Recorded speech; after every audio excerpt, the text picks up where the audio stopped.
பெருவெளியில் தோன்றிய எத்தனையோ மொழிகளில் கல் தோன்றி மண் தோன்றா காலத்தே முன் தோன்றிய மூத்த மொழி என்ற பெருமை செம்மொழியாக்கப்பட்ட தமிழ் மொழிக்கு உண்டு.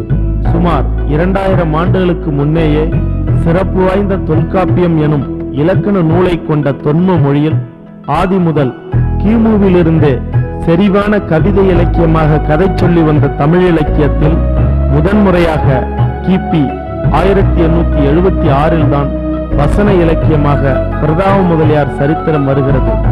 கிட்டத்தட்ட இந்த 128 ஆண்டுகளில் எத்தனையோ உன்னத படைப்புகளும் படைப்பாளிகளும் தமிழன்னைக்கு விருந்து படைத்திருக்கிறார்கள்.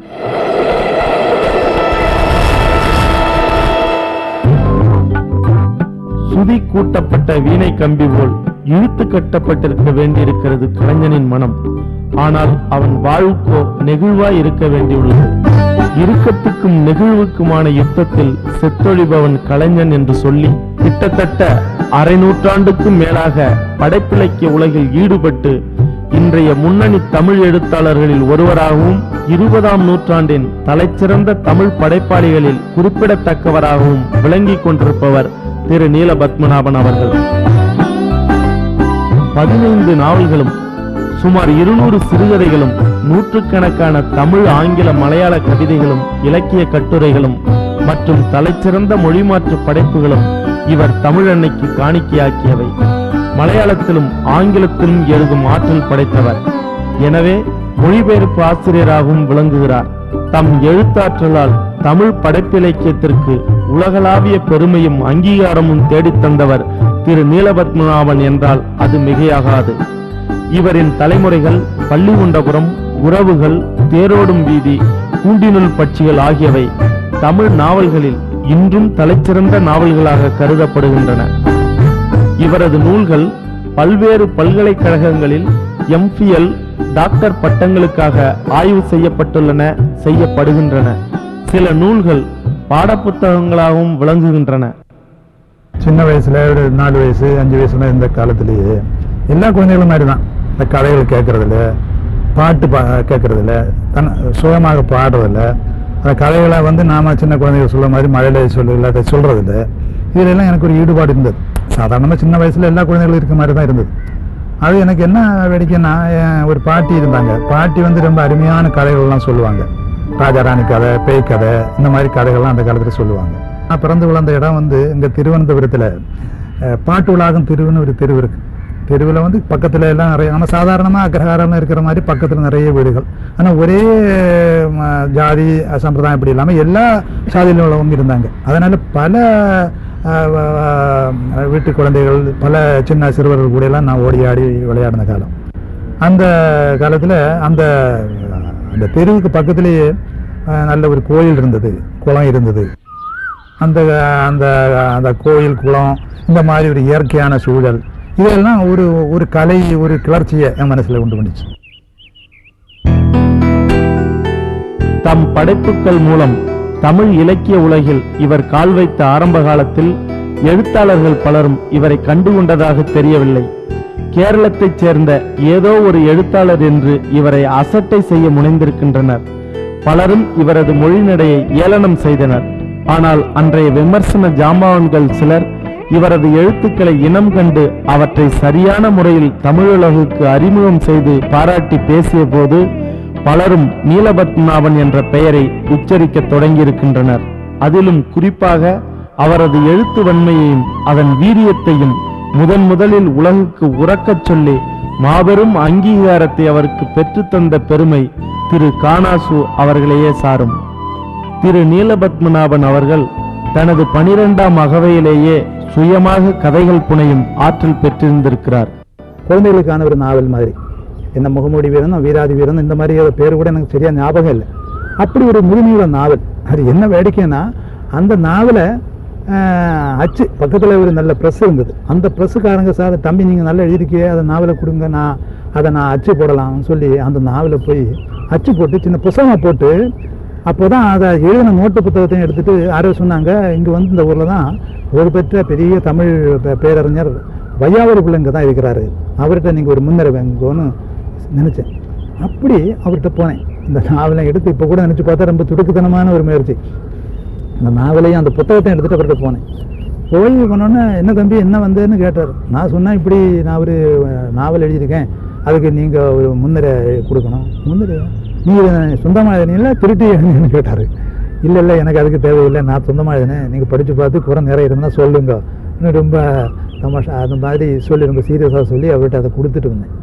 அவர் அதை படித்து பார்த்து அந்த காலத்தில் எனக்கு அந்த இளமையான காலத்தில் எனக்கு கிடைச்ச அந்த ஊக்கத்துக்கு தான் நான் சொல்ல வரேன். இதை எழுதியவன் பள்ளிச்சாலையில் படிக்கும் சிறு குழந்தை காலத்தை விளையாடி கழிக்காமல் கதையெழுதும் முயற்சியில் ஈடுபட்டிருக்கும் இவனை ஊக்குவிப்பது நமது கடமையா. இவரது முயற்சி அறையும் ஆடருங்கும் படப்பிள்ளைகள் தரையில் கீழடில் தச்செருங்காய்வரோ என்ற கம்பனது பொன்மொழியை நினைவூட்டுகிறது என்று அருமையாக எழுதி கொடுத்தாங்க. அதை நான் ரொம்ப காலமாக அந்த கையெழுத்து அவருடைய எழுத்து வடிவத்தோடையே அப்படி வச்சிருந்தேன். தலைமுறைகள் 1968 வெளியான இந்த நாவல் தமிழ் இலக்கிய உலகத்தில் தேர்ந்த வாசகர்களை மட்டுமல்ல, திறமையான பல எழுத்தாளர்களையும் உருவாக்கிய ஒரு புதினம். 50களில் தி. ஜானகிராமன், சுந்தர ராமசாமி, ஜெயகாந்தன் போன்றோர் வேறு பல புதிய படைப்புகளை, நல்ல படைப்புகளை தமிழ் உலகிற்கு கொடுத்தார்கள். ஆனால் ஒரு அடிப்படையான நடைப்புரட்சி நிகழாமலே இருந்தது. அது கடைசியாக 1968 நடந்தது. தலைமுறைகள் நாவல் வெளிவந்தது என்கிறார் திரு அசோகமித்திரன் அவர்கள். தலைமுறைகள் நாவலை எழுதினதை பற்றி கூட நான் எப்படின்னா, நான் பொறியியல் கல்லூரியில் படிச்சுட்டு இருக்கும்போது கடைசி வருஷம் அந்த பரீட்சைக்காக வேண்டி ரொம்ப படிச்சுட்டு இருக்கும்போது நைட்டில் தான் நான் படிப்பேன். நான் நிம்மதியாக இருக்கணும், ஒரு சூழல் வந்து ஒரு சாந்தமான ஒரு அட்மாஸ்பியர் இருந்தால் தான் எனக்கு படிப்பு வரும், எழுத வரும். அப்படி நான் படிச்சுட்டு இருக்கும்போது நம்ம எதிர் வீட்டில் ஏதோ யாரெல்லாம் அழுகிறாங்க, ரொம்ப பேர் சத்தம் போட்டு பேசுகிறாங்க, இந்த மாதிரி ஒரு பெரிய இது கெட்டுது. அப்போ முதல்ல நான் அதை பற்றி பாராட்டலை, ஏன்னா நான் படிப்பில் எனக்கு சட்டை இது பண்ண வேண்டியிருந்தது. அப்புறமா பார்த்தபோது என்னன்னா, ஒரு பெண்ணை அந்த சமீபத்தில் திருமணம் ஆன ஒரு பெண்ணை வந்து அவங்க வந்து திரும்ப அந்த கல்யாணம் பண்ணவங்க எல்லாம் வந்து திரும்ப கொண்டு விட்டுட்டு இந்த பெண்ணு அப்படி இப்படின்னு சொல்கிறாங்க. அப்போ அந்த வீட்டுக்காரங்க கேட்க, என்ன சார் நீங்கள் தெருவில் உள்ள பெண்ணு, என்ன சார் இப்படி பண்ணுறீங்க, கல்யாணம் ஆகி 5 மாதம் 6 மாதம் 3 மாதம் எல்லாம் ஆகுறதுக்கு முன்னாடி நீங்கள் இந்த மாதிரி காரணம் இல்லாமல் பெண்ணை கொண்டு திரும்ப விட்டுட்டு இப்படி சொன்னாங்க, இப்படி இல்லை அவள் பெண்ணே இல்லை அப்படி இப்படிலாம் சொல்கிறாங்க. என்ன பெண்ணே இல்லை, என்ன விஷயம், அவங்க அதை பற்றி ஒன்றும் சரியாக சொல்கிறதில்ல. அவ்வளோ சொல்லி கொஞ்சம் நேரம் அந்த ஊருக்காரங்கள்லாம் சண்டை போட்டாங்க. அப்புறம் அவங்க பாட்டு பெண்ணை விட்டுட்டு 50 போயிட்டாங்க. அந்த பெண்ணு அழுது எல்லாம் செய்கிறாங்க. நான் என் பாட்டுக்கு அடுத்த நாள் பரீட்சை வேறு இருக்கிறதுனால நான் அதை பற்றி அதிகம் அலட்டிக்காமல் என் பாட்டுக்கு போய் மறுபடியும் போய் படிக்க உட்கார்ந்தேன். என்னால் படிக்க முடியலை. அந்த பெண்ணுடைய அந்த சோகமான முகம், அழுகை, இதெல்லாம் என் மனசில் ரொம்ப காலம் அப்படி நின்றுட்டு இருந்தது. அப்புறம் எப்படியோ பரீட்சைலாம் எழுதி வேலையெல்லாம் எல்லாம் போயிடுச்சு. நான் அந்த தலைமுறைகள் இருந்த காலத்தில் எனக்கு அந்த மனசில் அந்த பெண்ணுடைய முகம்தான். அப்போ தான் அந்த நாகமையாட்டு அந்த காலத்தில் அந்த நாவலில் வந்து இப்படி ஒரு தன்மை வந்தது. திருவனந்தபுரம் நகரத்தை சி.வி. ராமன் பிள்ளையாலோ தகழி சிவசங்கரன் பிள்ளையாலோ கூட இதன் ஆத்மாவை சிக்கன பிடிக்க இயலவில்லை.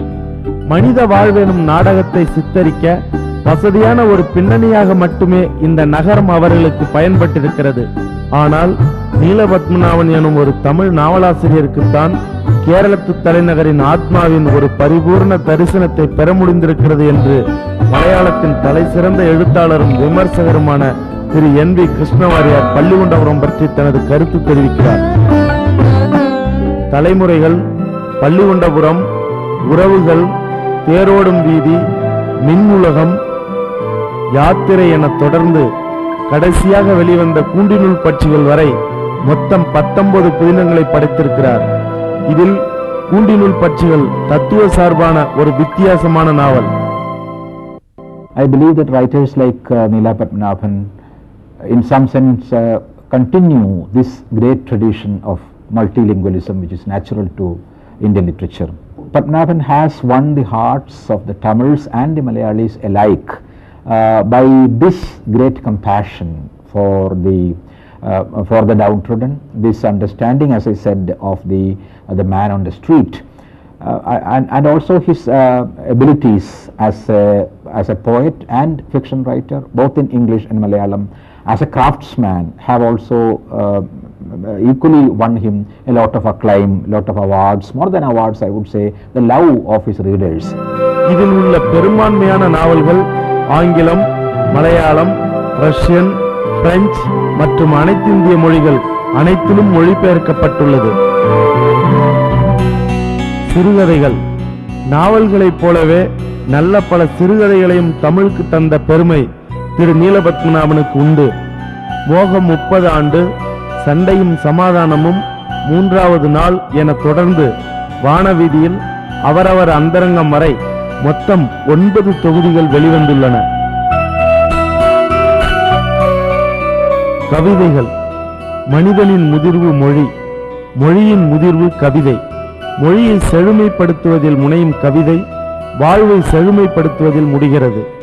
திரு நீலபத்மநாபன் அவர்கள் ஒரு சிறந்த கவிஞரும் கூட. புதுக்கவிதை பாணியில் அமைந்த அவரது கவிதைகள் பலராலும் பாராட்டப்பட்டவை.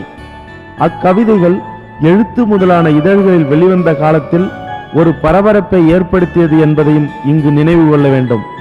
நீலபத்மநாபன் கவிதைகள் நாகாக்க, பெயரில் என்ன, நீலபத்மநாபனின் 148 கவிதைகள் ஆகியவை இவரது கவிதை தொகுதிகள். புத்தகங்களை பார்க்குறோம், படிக்க படிக்க பக்கங்கள் வளர்ந்தன, படிப்பதை நிறுத்தியதும் பக்கங்கள் திருந்தன.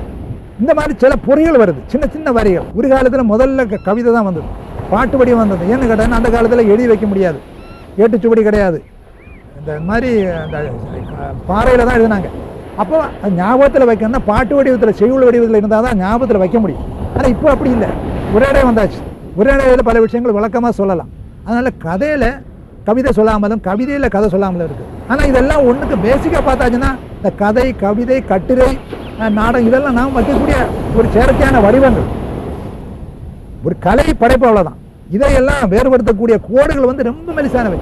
அது நாம செயற்கையாக உண்டு பண்ணக்கூடியதை விட இது எல்லாமே ஒன்று தான்.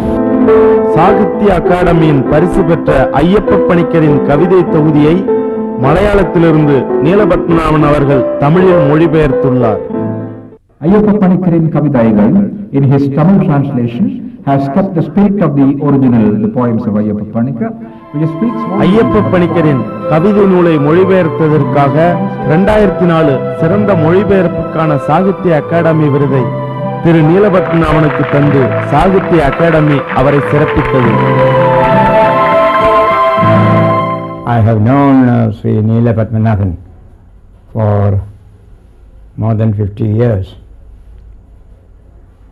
Even when he was a student, he showed a great deal of interest in reading, and then that turned into writing. And some of his stories and novels use materials available in Trivandrum. Probably more than some Malayalam novelists, he has used Thiruvananthapuram as the locale of several of his stories.